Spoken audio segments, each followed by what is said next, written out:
Pulso económico del lunes, que como es tradicional arrancamos echando la vista atrás, a ver qué tal le ha ido a nuestro IBEX 35. Caídas, 0,42% de caída, el índice general termina la sesión en 11.357,2. Algunos valores, curiosamente los que tienen que ver con la energía, hoy estaban en el lado verde, pero por derecho. Repsol 0,72, la que más sube en el día, Naturgy 0,65 y Endesa 0,60. Y en el lado donde las cosas no han ido bien, pues la que más pierde en el día de hoy es Grifols, 2,46 abajo, AENA 1,95 abajo y en tercer lugar ACS, que se deja en la sesión 1,55. Bien, y a continuación les voy a adelantar algunos de los argumentos que vamos a tratar en esta mesa, en la mesa de análisis económico, la que organizamos cada día para ustedes con los mejores expertos para que no se les escape detalle. Bien, pues en esa mesa tenemos que hablar de las reacciones a las elecciones de ayer, pero en materia económica. El euro, que ha caído con cierta fuerza, las primas de riesgo, que han arrancado a primera hora de la mañana con cierta actividad no precisamente buena, y el anuncio de cierta volatilidad para los próximos meses. Principalmente, ¿dónde?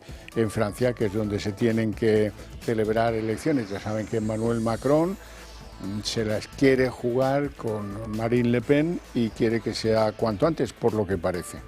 Además de eso, hablaremos del programa del partido político de la ganadora de estas elecciones, porque probablemente sea la próxima presidenta europea, Ursula von der Leyen. No quieren que la Unión Europea tenga más deuda y quieren además que cada país asuma su propia deuda. Así es que entramos en una segunda fase o en una segunda derivada.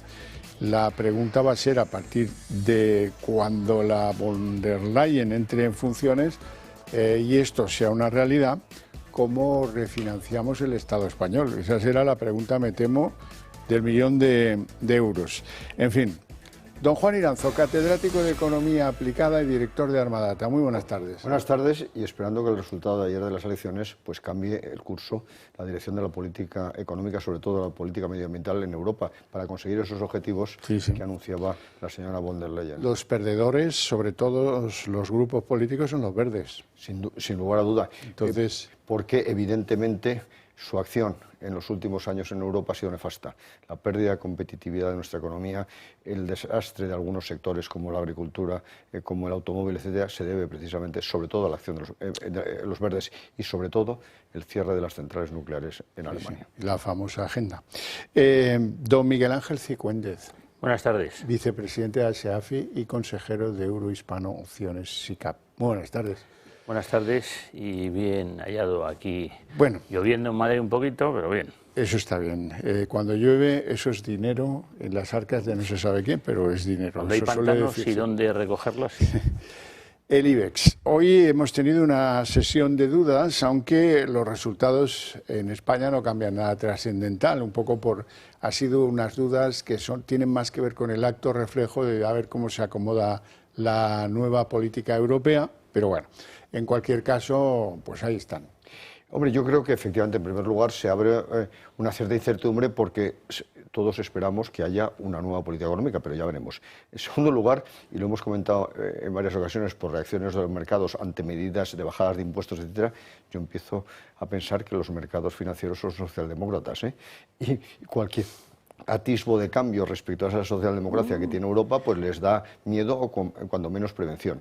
Luego, por otro lado, hay que tener en cuenta que Europa tiene enormes lastres que luego veremos y que si queremos ser más competitivos tendremos que llevar a cabo una modificación importante en nuestra actuación, en nuestra política económica y desde luego también en la posibilidad de que algunos gobernantes cambien sustancialmente, porque si no, ¿qué va a significar si su política no se modifica? Que esos países vamos a quedar, y eso me temo, más rezagados que otros y sobre todo que tengamos algunos problemas para colocar deuda, etcétera. Luego lo analizaremos. Don Miguel Ángel. Bueno, pues estamos viendo que el mercado pudiera estar en una zona de posible techo. Desde luego el K40 con la convocatoria de elecciones se ha visto que ha corregido bastante. Los otros índices también, con este melón que se abre nuevo de a ver quién paga la deuda, pues hemos visto que la mayoría de los bonos, muy al contrario de caer sus rentabilidades con la bajada de tipos, lo que ha ocurrido es que han subido. Podemos decir que ya estaba descontado, pero bueno, el caso es que la mayoría de ellas han subido y hemos visto que la italiana principalmente, entre otras cosas, la francesa, que ha hecho máximos en rentabilidad, si no me equivoco. Entonces, todo esto hay que tenerlo muy en cuenta porque está muy correlacionado con el mercado de renta variable. Bien, vamos a los hechos. Hecho indiscutible, el euro ha caído con fuerza, más o menos a 1,07 respecto del dólar. Hecho incuestionable, a primera hora del día las primas del riesgo se han levantado inquietas, nerviosas. ¿Por qué? Porque temen la volatilidad que pueda abrirse en algunos países europeos, sobre todo en Francia, donde hay convocadas unas elecciones en las que Macron ha decidido jugarse el todo por el todo. Sí, efectivamente, es que además en Europa, como decíamos anteriormente, se puede producir un cambio muy importante a rumbo porque se ha modificado sustancialmente la composición de la Eurocámara. Pero es que en Francia puede haber un cambio absolutamente radical de gobierno y además a muy corto plazo, de tal manera que eso evidentemente tiene implicaciones porque muy posiblemente la señora Le Pen consiga gobernar antes o después, y yo creo que antes que después en Francia, de tal manera que eso va a modificar sustancialmente la política que hasta ahora se ha llevado a cabo en Francia, incluida la política de inmigración, de tal manera que eso tiene implicaciones sobre los mercados que les genera incertidumbre, y eso es lo que da miedo a corto plazo. Yo espero que cuando empiecen a reflexionar y ver cuáles son los problemas de Europa, por qué Europa está creciendo el 0,7% en el mejor de los casos para el conjunto del año 2024 frente a Estados Unidos un 2,6%, frente al mundo un 3,1%, pues que reflexionemos por qué se está produciendo esa circunstancia. Y ahora cuando veamos el programa de la posible presidenta nuevamente de la Comisión, analizaremos este asunto. Bien, bueno, pues efectivamente el euro, que estaba en 1,0754, bueno, la semana pasada lo teníamos en 1,0916, con lo cual efectivamente ha habido una caída relevante, y eso que ya la semana pasada ya teníamos la bajada de tipos dentro. Con lo cual... yo creo que ese ha sido un tema de todas formas muy importante, porque hay que recordar que ya se daba por anticipado, pero se ha consolidado y constatado el pasado jueves por la tarde, de tal manera que probablemente también Estados Unidos mantiene los tipos de interés muy por encima, pues haya lógicamente un cambio de la posición del dinero, que ha pasado de estar posicionado en euros a estar posicionado en dólares, muy probablemente incluso de dinero chino. Sí, pero efectivamente coincido con lo que dice Juan, pero curiosamente repuntando las rentabilidades. Ya. Entonces, bueno, pues es un poco contradictorio. Bueno, quizás el movimiento más llamativo de lo que ha pasado en el día de hoy, después de las elecciones a nivel económico en los diferentes países europeos, haya sido que los grandes bancos franceses han tenido un bajonazo que ha llegado a ser de hasta un 8%. Hombre, ha sido muy preocupante porque efectivamente yo creo que se ha estado hablando que se puede incrementar enormemente la morosidad, que puede haber un cambio de regulación. Hay que tener en cuenta que el sistema financiero francés, como el conjunto casi de la economía, está bastante protegido, sobreprotegido a mi juicio. Blindado, diría yo. Blindado, por denominarlo de alguna manera. Por tanto, probablemente un cambio radical de política económica pues sí que lleve a que muchos de estos bancos, que tampoco están para tirar cohetes, algunos de ellos se vean expuestos a la posible entrada de capital de otros países, de bancos de otros países, etcétera. Y luego, por otro lado, ya veremos la situación de solvencia de Francia. No hay que olvidar que la deuda, la alta deuda y no cumplir los objetivos de déficit ha llevado a reducir la calificación de Francia. Y si cae la calificación del gobierno, de la deuda pública francesa, lógicamente también se modifica a la baja normalmente la deuda emitida por los bancos y la solvencia de los bancos. Pues mire, por hacer un pequeño repaso, Société Générale ha caído un 7,46, que es una cantidad bastante relevante. Tenemos a Crédit Agricole, que ha caído un 3,58, BNP un 4,76, bueno, estaba en zona de máximos.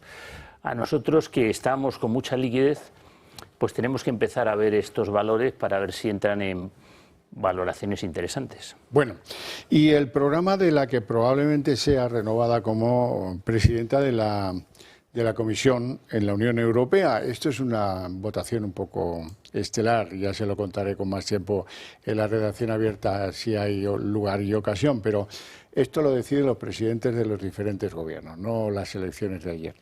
Eso ya es democracia, control remoto. Ahora bien, hay que revisar el programa del partido de la señora von der Leyen, porque ahí lo que consta es que Europa ya está hasta arriba de deuda y no puede consentir su partido que haya más. Y en segundo lugar, que oye, y ahora que pues ahora que cada país asuma la deuda que ha contraído. Así es que a partir de ahora parece que pintan bastos, parece que la clave en España va a ser cómo nos refinanciamos. Pintan bastos, evidentemente, a los menos cumplidores, a los menos, en este caso, disciplinados en política fiscal. Es que llevamos bastante tiempo diciendo que la política fiscal, señor Sánchez, no consiste tan solo en ir subiendo los impuestos e incrementando espectacularmente el gasto. Y, de hecho, la última sorpresa que nos ha dado para pasado mañana es que van a subir los impuestos de sucesiones, sino que además hay que tener presente, señor Sánchez, que hay que mejorar la eficiencia de la economía. Para eso es fundamental estabilizar las cuentas públicas y no seguir emitiendo deuda en la cantidad que se ha hecho. Hay que tener en cuenta que deuda en su conjunto, la deuda europea ha aumentado un 35% desde la última crisis financiera, que la española ha crecido mucho más. Es la que más ha subido de Europa y que además los tipos de interés ya son más altos. Por tanto, vamos a tener serios problemas de refinanciación, porque ¿dónde estábamos colocando esa deuda? En el Banco Central Europeo. Éramos los mayores colocadores y eso ya se ha acabado. Y ahora ha dejado muy claro esta señora que la mutualización de la deuda, como era una de las viejas aspiraciones, ¿de quién? Del vecino insolvente, del vecino moroso, que le paguen la comunidad a los demás. Bueno, pues eso se ha acabado. Por tanto, eso obligaría a una responsabilidad de política fiscal que no solo debe ir en el sentido de equilibrar el déficit público a través del incremento de los ingresos, sino fundamentalmente de la reducción de los gastos, que ya va siendo hora después de las fuertes subidas.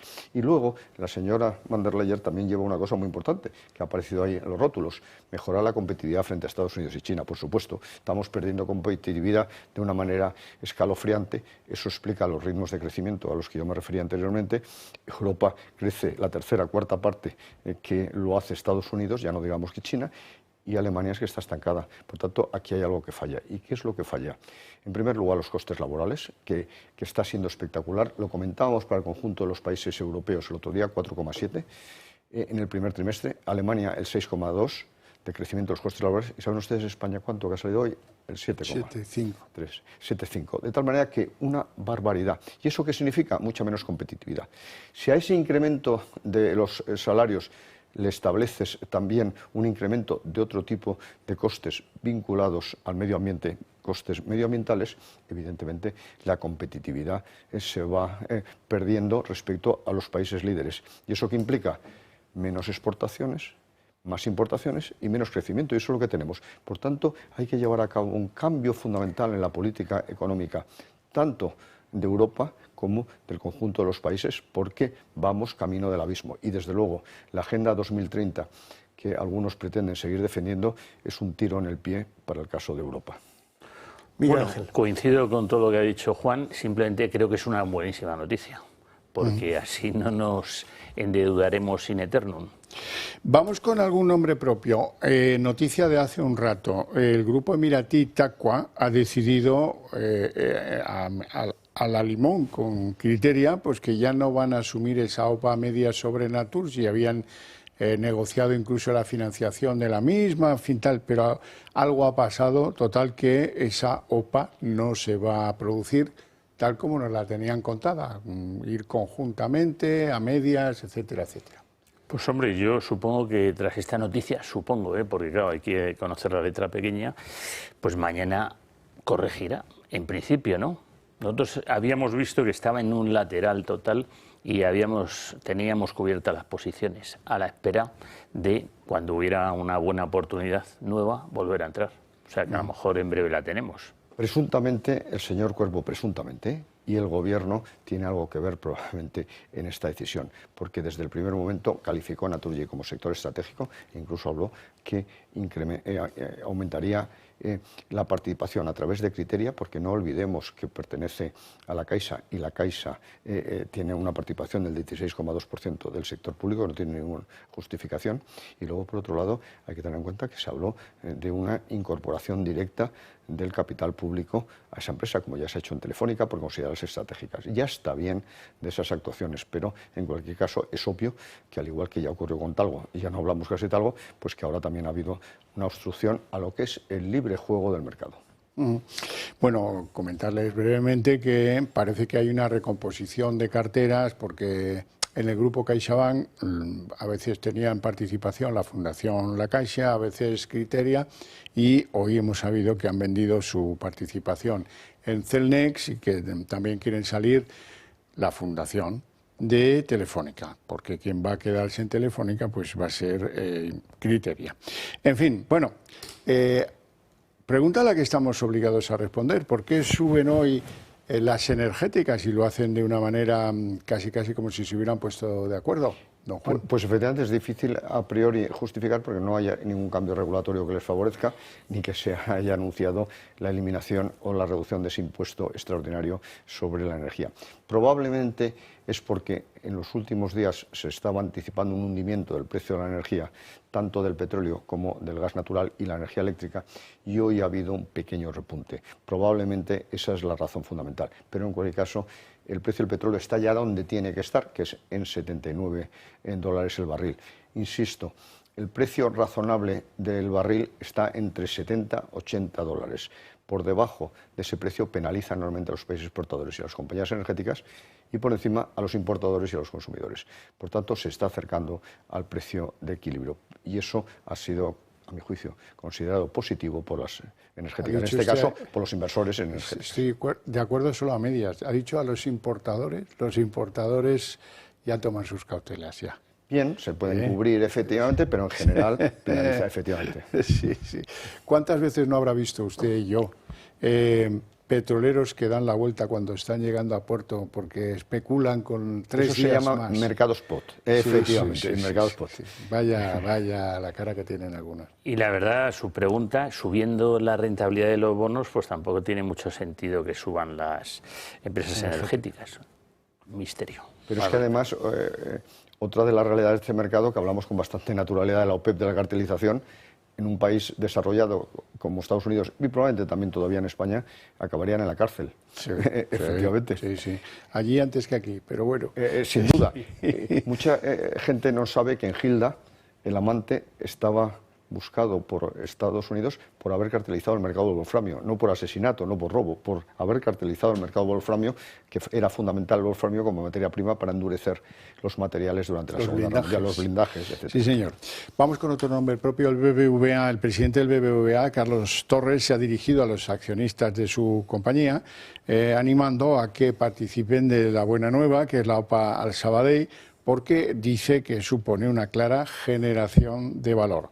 Viene la Junta del BBVA, que tendrá que refrendar las ideas que tiene su cúpula directiva. Hay que contar las cosas como son. Un mes después de lanzar la OPA, el BBVA ha recuperado 1.000 millones de capitalización, pero aún está pendiente o por debajo de lo que valía antes de anunciarla. Está como unos 5.800 millones por debajo.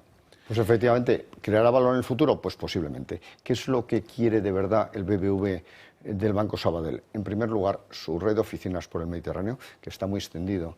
En el caso del Sabadell, como consecuencia en gran medida también de su propio desarrollo, pero de la adquisición en su momento de la Caja de Ahorros del Mediterráneo.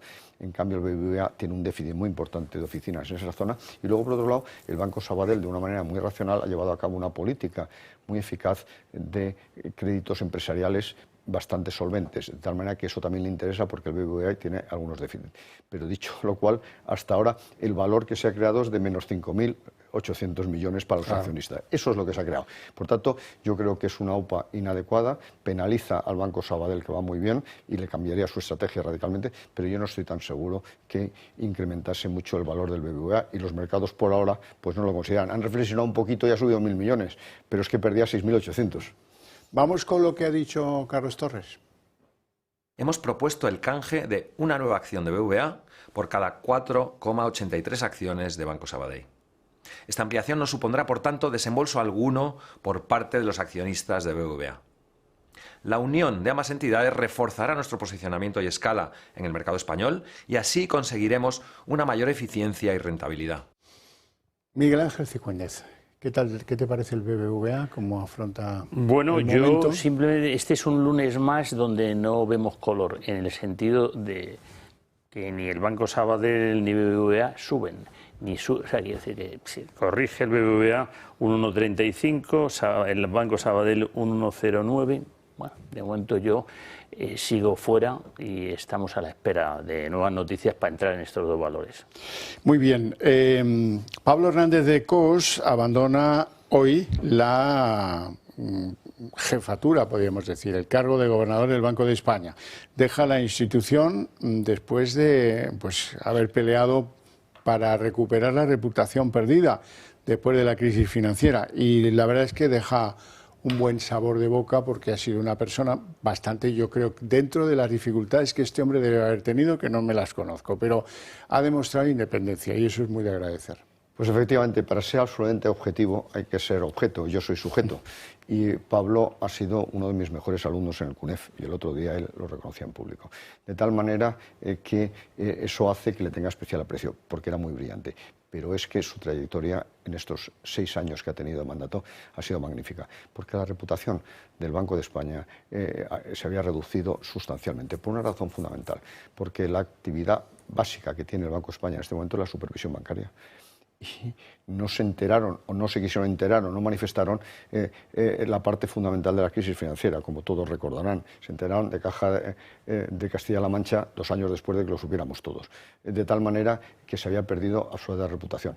Él ha aplicado tecnología, ha aplicado sentido común y sobre todo, como bien decía usted, independencia y profesionalidad. Y eso ha permitido mejorar sustancialmente la credibilidad, la confianza en el Banco de España, que es tanto como decir la reputación en gran medida en parte del sistema financiero, en el sistema. Vamos a ver qué viene ahora.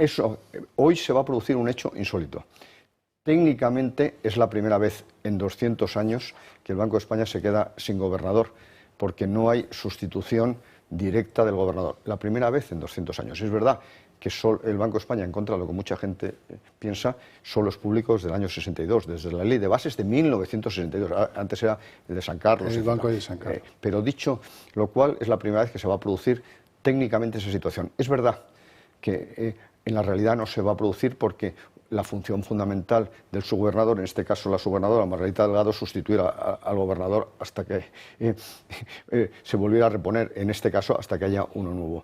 Pero efectivamente a mí me preocupan muchísimo los nombres que están sonando, porque la mayoría de ellos no se caracterizan precisamente por la independencia. Comisarios les llamaríamos, ¿no? Efectivamente. Sí, pues el descrédito nos lo trajeron los comisarios de aquella jornada. Sí, señor. Pero por fin ha recuperado Pablo la credibilidad que tenía en época, por ejemplo, de José Ramón Albarrándoles. Miguel Ángel, ¿cómo le ha sentado al mercado español la bajada de tipos, aunque leve, al 4,25 del Banco Central Europeo? Pues vamos a ver, parece, ya sabe, compre con el rumor y venda con la noticia, en el sentido de que, bueno, antes de la bajada de tipos, efectivamente bajó la rentabilidad, pero en los últimos días lo que ha hecho es subir y ahora está en máximos del mes, es decir, está en 3,48,8.